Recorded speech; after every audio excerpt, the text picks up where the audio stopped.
So today we're gonna compare two of the most prominent deadlift variations that I see. These are gonna be extremely similar movement patterns with some pretty interesting and unique differences and applications between them. So the first is going to be the Barbell RDL. I have talked extensively about this movement, probably my favorite movement in existence. I love everything about the Barbell RDL. It's just an awesome variation. The second movement is going to be the rack pull. So the Barbell Rack Pull. These movements are essentially the same range of motion. So that's an important thing to just get out right off the bat. If you're performing them correctly, they're basically the same total distance traveled. So a Barbell RDL, typically you're gonna wanna start from the top, go down to just below the knee, and then come back up, extend up, and stand up tall. Rack pull, you're typically starting at the bottom with the pins or the barbell set around, mid shins, right under your knee, and then you're standing up, and then carefully controlling it back down. So just kind of reverse patterns there.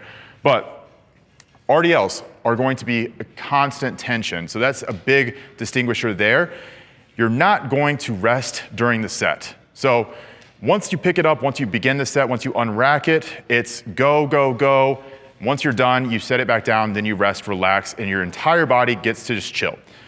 Rack pulls are technically meant to be different. So you'll see some people perform rack pulls as more of like touch and go reps.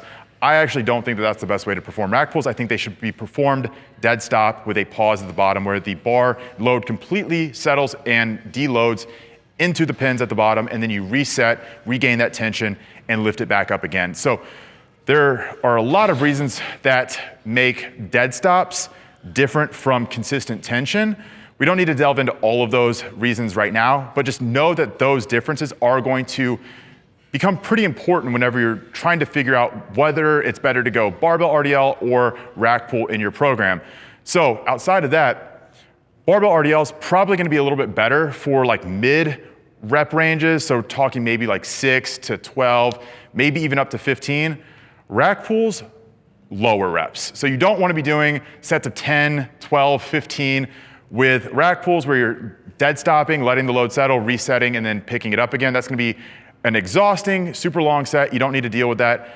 We're talking like 1 rep, so a single up to like maybe like 5 or 6 reps on a good day. Keep it down there because the idea with rack pulls is to really reset yourself and practice generating that tension from a different position than the floor. So this is complementary towards a conventional deadlift, or if you're going sumo, it can also be sumo, whereas an RDL is much more of like a hypertrophic movement, even though you can obviously build strength. So for these movements, what you want to do with a barbell RDL, I typically actually like to start from the rack and unrack a barbell RDL so that I can start the movement with the eccentric, but we'll just assume that I have just done that.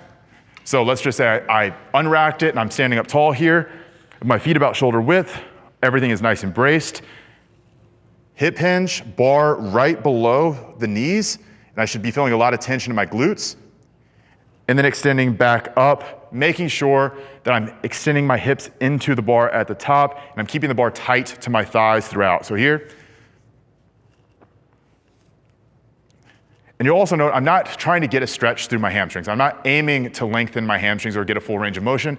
It's meant to be a limited short range of motion here. So very concise, very compact, very explosive. It's all it's meant to be. Then obviously walk back into the rack. So rack pulls are going to be different. It's also, just for a second, pretend this isn't a squat bar. This is a shitty bar. It's not a squat bar. All right, so this is also below my knees. So with rack pulls, you can vary the start height. Typically, people are gonna go with whatever they're the weakest position in, all right? So that's the benefit of rack pulls, is you can mimic a conventional deadlift from the floor, but you can actually put the bar at wherever you're weakest off the floor, wherever you would be weakest in generating that tightness and tension. So right here, it's just below my knee, and I would get myself set. I'd make sure that I'm nice and rigid, nice and stable, braced, pull into the bar, stand up tall, control it down, let it settle into the pins, and then go again. So you'll note, from an outside perspective, the movements look pretty much the same mechanically, and that's the idea. The big differences here, rack pulls, starting from the bottom, complete dead stop, you're gonna have that discontinuous tension. RDLs, continuous tension, more hypertrophic, starting with eccentric. Typically you wanna unrack it, much quote unquote safer. I like to view RDLs as a safer movement. But again, knowing where each is applicable is very important. Knowing what differentiates these movements, also extremely important. From the outside looking in, they're pretty much the same movement pattern, but whenever you get under the hood, clearly you can see that there are differences which make the use cases vast. So understand that, understand how to fit these into your program, and you're gonna be good to go.